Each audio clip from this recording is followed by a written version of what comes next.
Tes, tes, tes. 1, 2, 3. Hai guys, I'm Jeremy Sulistyo and glad to meet you.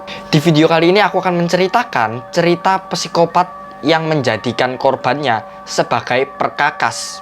Dan cerita ini menurut aku merupakan salah satu cerita psikopat tergila sepanjang masa. Oke, sebelum kita mulai, aku mau kasih peringatan dulu. Untuk kalian nonton video ini di kondisi tenang dan fokus.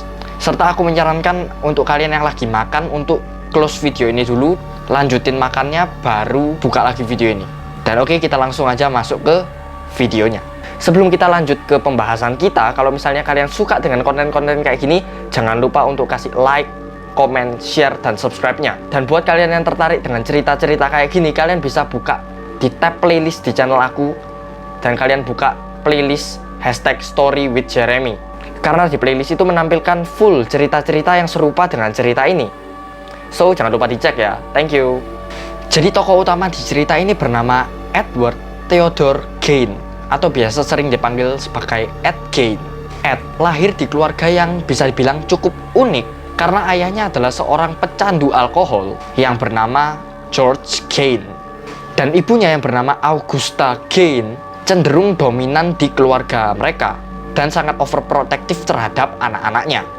Oh ya, Ed ini juga memiliki saudara kandung laki-laki yang bernama Henry Gain. Sejak kecil, Ed dan Henry diajarkan oleh ibunya untuk membenci perempuan. Akses keluar dari area rumah Ed juga dibatasi oleh ibunya. Ditambah lagi, rumah dari keluarga Ed ini jauh dari pusat permukiman. Sehingga Ed dan Henry tumbuh menjadi seseorang yang sangat tertutup dari dunia luar. Ayahnya yang bernama George menjadi satu-satunya orang yang paling sering berhubungan dengan dunia luar. Hal ini disebabkan karena ayahnya menjadi satu-satunya tulang punggung keluarga. Tapi sayangnya pada tahun 1940, ayah dari Ed dan Henry ini meninggal dunia yang diakibatkan oleh gagal jantung. Jadi untuk menghidupi keluarga mereka dan merawat ibunya yang sakit keras, Ed dan Henry akhirnya keluar dari lingkungan rumah dan mulai mencari pekerjaan. Meskipun Ed dan Henry dianggap cukup aneh oleh masyarakat sekitar, tapi masyarakat tetap menerima mereka karena mereka dianggap cukup ulet, pekerja keras, dan bersedia melakukan pekerjaan apapun. Pada tahun 1944, saat bekerja untuk merenovasi sebuah rumah, Ed dan Henry terlibat dalam sebuah kecelakaan. Rumah tersebut terbakar dan Henry menjadi salah satu korbannya. Namun kematian dari Henry ini menjadi sebuah tanda tanya besar, karena di mayat dari Henry ini tidak ada sama sekali luka bakar, dan hanya terdapat beberapa luka memar di bagian kepala. Padahal Henry ini dianggap tewas dalam kecelakaan kebakaran.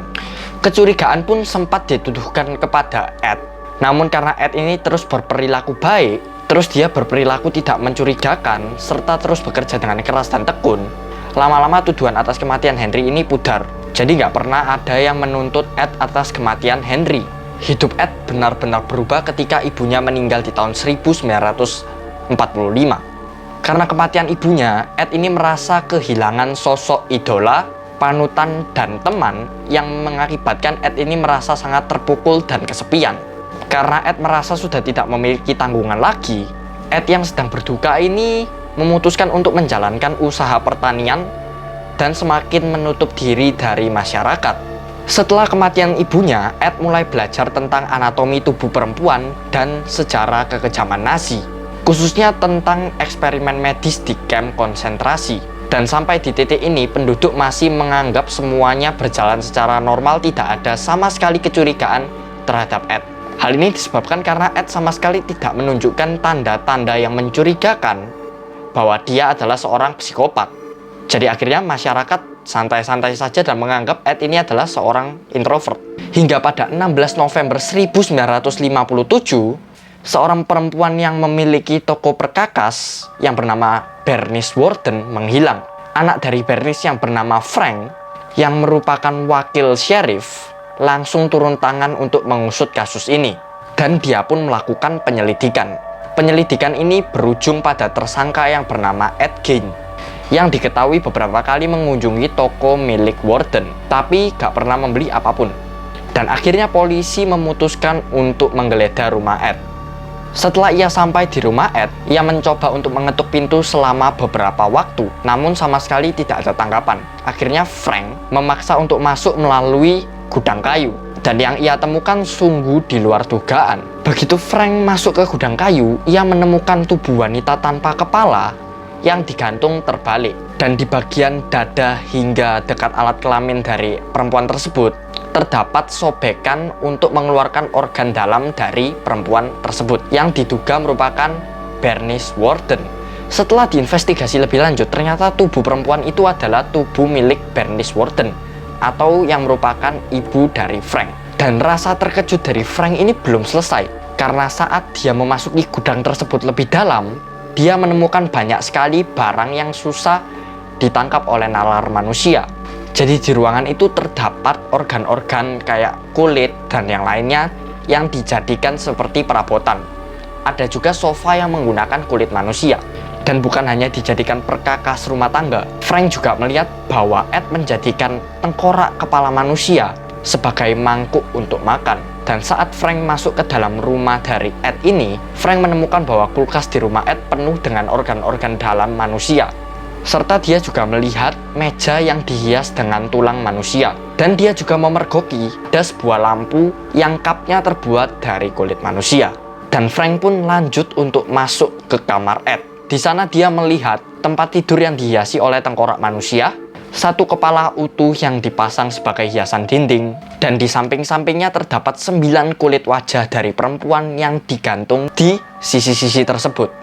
Dan yang paling gila, Frank menemukan ada potongan alat kelamin di kotak sepatu. Dan Frank akhirnya dapat menyimpulkan bahwa seluruh interior dan fashion di rumah Ed dibuat oleh Ed sendiri menggunakan berbagai macam organ manusia. Akibat penemuan yang mengejutkan itu, Ed langsung ditangkap dan diadili oleh polisi setempat. Selain dia disidang karena kasus pembunuhan dari Bernice Worden, Ed juga diduga telah membunuh seorang pemilik bar yang bernama Mary Hogan pada tahun 1954. Dan diduga Mary ini merupakan korban hidup pertama dari Ed. Kenapa bisa dibilang pertama? Karena Ed mengaku bahwa ia hanya membunuh 2 orang saja, yaitu Mary dan Bernice. Dan dia juga mengaku bahwa tubuh manusia sisanya ia dapat dengan cara menggali kuburan. Jadi kuburan yang digali itu kuburan dari perempuan yang baru aja meninggal.